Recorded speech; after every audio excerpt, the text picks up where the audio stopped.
બેન તમે જ્યાં બિલ્ડિંગ જ્યાં પ્લેન ક્રેશ થયું ત્યાં જ હતા તમે? અમે ત્યાં નહોતા, અમે કેન્ટીનમાં હતા. રોજે અમે અહીંયા મેસમાં આવીએ છીએ લંચ માટે. એટલે કેટલા વાગે તમે રોજ આવો છો ડેલી? 1:30. તો તમે જ્યારે જે આ ઘટના બની એના પહેલાં તમે આવ્યા હતા કે? ના, પહેલાં નહોતા આવ્યા. અમારી ડ્યુટી હતી ઇમરજન્સીમાં ટ્રોમા સેન્ટર, તો ત્યાંથી અમે નીકળ્યા હતા. પણ પછી કંઈક ત્યાં લેટ થયું, પછી અમે લોકો કેન્સરવાળી કેન્ટીનમાં જતા રહ્યા. એના પછી અહીંયા ઇન્સિડન્સ થયો, પછી અમે લોકો અહીંયા આવ્યા હતા ત્યારે બધા જે યલો ઝોન હોય, જેમ કે કોઈ ડિઝાસ્ટર થાય ત્યારે અલગ અલગ ઝોનમાં ડિવાઈડ કરવામાં આવે છે પેશન્ટનો, વિક્ટીમના સર્વાઈવલ છે કે નહીં. તો જે ફર્સ્ટ એડવાળા આવતા હતા, જે બહાર નીકળતા હતા, એ લોકોને અમે આપ્યું હતું ફર્સ્ટ એડ કેર. અને અમુક લોકો હતા જે વધારે પેનિકવાળા હતા, એમને બી સિચ્યુએશનમાં હેન્ડલ કર્યા હતા.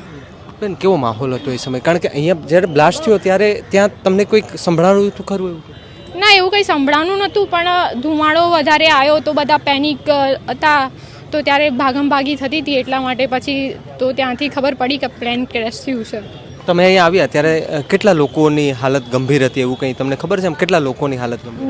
બહુ જ હાલત ગંભીર તો હતી, કેમ કે બધા જે હતા એ બધી ડેડ બોડી બ્લેક જ આવતી હતી, જેમ કે બળેલી હોય એ રીતે જ આવતી હતી. તો કંઈ કહી ના શકાય એમ કે કેટલા ગંભીર હતા કેટલા નહોતા, કેમ કે બહુ વર્સ્ટ સિચ્યુએશન હતી, બહુ પેનિક હતું. એટલા માટે બેન મગજમાં શું ચાલતું હતું એ દ્રશ્યો જોયા ત્યારે?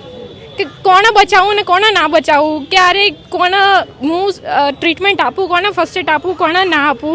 બસ એમ કે હું શું કરીને એમને મદદ કરી શકું. બેન તમે રોજ અહીંયા આવતા જમવા, હા. કાલે ઇન્સિડન્ટ એવું થયું, તમારે લેટ થઈ ગયું, તમે ન આવ્યા, તમે તમારા અંદરથી શું થાય જેવું કંઈક થતું હશે ને કે હું રોજ અહીંયા જમવા આવું છું ને આજે જ અહીંયા લેટ થયું ને ઘટના? મમ્મી પપ્પાની પ્રે ગોડ ગ્રેસ કે અમે લોકો અહીંયા ના આવ્યા, નહીં તો અમારું બી કંઈક હોત અલગ જ. સારું, સ્વાભાવિક છે, સારા કામ કરે તો ભગવાન સારું જ કરતા હોય છે. મમ્મી પપ્પાનો ત્યારે ફોન આવ્યો ત્યારે શું પૂછ્યું સૌથી? બસ કે તું કમ્પ્લીટ છે એમ, તમે લોકો મારા જોડે. તમારું વતન કયું? સાબરકાંઠા, તલોદ. અને અહીં તમારે રહેવાનું ક્યાં? હું મારા સાસરીમાં રહું છું, પાટના કુવા, એટલેથી આવું છું. મારા હસબન્ડ બી અહીંયા જોબ કરે છે. અચ્છા, એ પણ અહીંયા છે? હા, એ કોર્ટમાં છે. અચ્છા, ઓકે, એ કોર્ટમાં છે અને તમે અહીંયા મેડિકલમાં છો. બેન જ્યારે આખી ઘટના બની તો તમે રાત સુધી અહીંયા હતા? કેટલા સમય સુધી તમે અહીંયા હતા?